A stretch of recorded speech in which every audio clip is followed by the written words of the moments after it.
ನಿಮಗೆ ಖರ್ಗೆ ಅವರೇ ರಾಜಕೀಯ ಜನ್ಮ ಕೊಟ್ಟಿದ್ದಾರೆ. ಈಗ ಅವರನ್ನು ಟಾರ್ಗೆಟ್ ಮಾಡುವಂಥ ಅವಶ್ಯಕತೆ ಏನಿತ್ತು ಅಂತ ಚಲವಾದಿ ನಾರಾಯಣಸ್ವಾಮಿ ವಿರುದ್ಧ ಪ್ರದೀಪ್ ಈಶ್ವರ್ ಕಿಡಿಕಾರಿದ್ದಾರೆ. ನೀವೊಬ್ಬ ಸೀನಿಯರ್ ರಾಜಕಾರಣಿ, ನಿಮಗೆ ಇಂಥದ್ದೆಲ್ಲ ಶೋಭೆ ತರೋದಿಲ್ಲ. ಗವರ್ನರ್ ಕೂಡ ಬಿಜೆಪಿಯ ಏಜೆಂಟ್ ರೀತಿಯಲ್ಲಿ ವರ್ತಿಸ್ತಾ ಇದ್ದಾರೆ.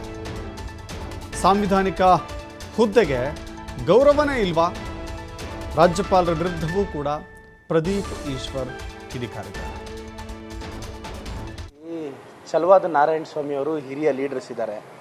ಅವರು ಕಾಂಗ್ರೆಸ್ ಪಕ್ಷದಲ್ಲಿದ್ದು ಟಿ ವಿ ಡಿಬೇಟ್ಸಲ್ಲಿ ಗಂಟೆಗಳಗಟ್ಟಲೆ ನಮ್ಮ ಪಕ್ಷವನ್ನು ಸಮರ್ಥಿಸ್ಕೊಂಡವರು.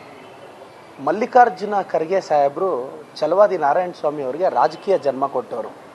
ಚಲವಾದಿ ನಾರಾಯಣಸ್ವಾಮಿ ಅವರು ಏನು ರೈಲ್ವೆ ಇದರಲ್ಲಾಗಿದ್ದರು, ಇವತ್ತು ಚಲವಾದಿ ನಾರಾಯಣಸ್ವಾಮಿ ಅವರು ಕರ್ನಾಟಕ ರಾಜಕಾರಣದಲ್ಲಿ ಆ ಹೆಸರು ಅಸ್ತಿತ್ವಕ್ಕೆ ಬರೋಕ್ಕೆ ಮಲ್ಲಿಕಾರ್ಜುನ ಖರ್ಗೆ ಸಾಹೇಬ್ರೆ ಕಾರಣ.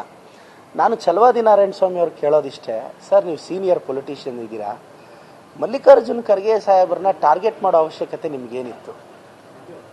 ಚಲವಾದಿ ನಾರಾಯಣಸ್ವಾಮಿ ಅವ್ರಿಗೆ ನಾನು ರಿಕ್ವೆಸ್ಟ್ ಮಾಡ್ತೀನಿ, ತಮಗಿದು ಶೋಭೆ ತರಲ್ಲ ನಾರಾಯಣಸ್ವಾಮಿ ಸರ್, ದಯವಿಟ್ಟು ತಮ್ಮ ಅಪ್ರೋಚ್ನ ಬದಲಿಸ್ಕೊಳ್ಳಿ. ಇವತ್ತು ನಮ್ಮ ಪಕ್ಷದ MLCಗಳೆಲ್ಲ ಗವರ್ನರ್ ಮನೆಗೆ ಹೋಗಿದ್ದಾರೆ.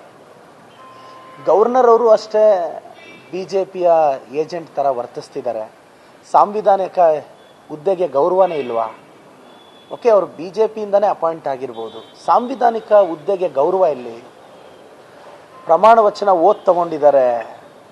ಆರ್ಟಿಕಲ್ 159 ಪ್ರಕಾರ ನಾನು ಈ ದೇಶದ ಸಮಗ್ರತೆಯನ್ನು ಕಾಪಾಡ್ತೀನಿ ಅಂತ. ಅಟ್ಲೀಸ್ಟ್ ಎಲ್ಲಿ ಆ ಸಾಂವಿಧಾನಿಕ ಪೀಠಕ್ಕೆ ಗೌರವ ಎಲ್ಲಿ ಅನ್ನೋದೇ ನನ್ನಂಥ ಹೊಸ ತಲೆಮಾರಿನ ರಾಜಕಾರಣಿಗಳಿಗೆ ಯಕ್ಷ ಪ್ರಶ್ನೆ ಆಗಿರೋದು. ನೋಡಿ, ಚಲವಾದಿ ನಾರಾಯಣಸ್ವಾಮಿ ಅವರು ಹಿರಿಯ ಲೀಡರ್ಸ್ ಇದ್ದಾರೆ.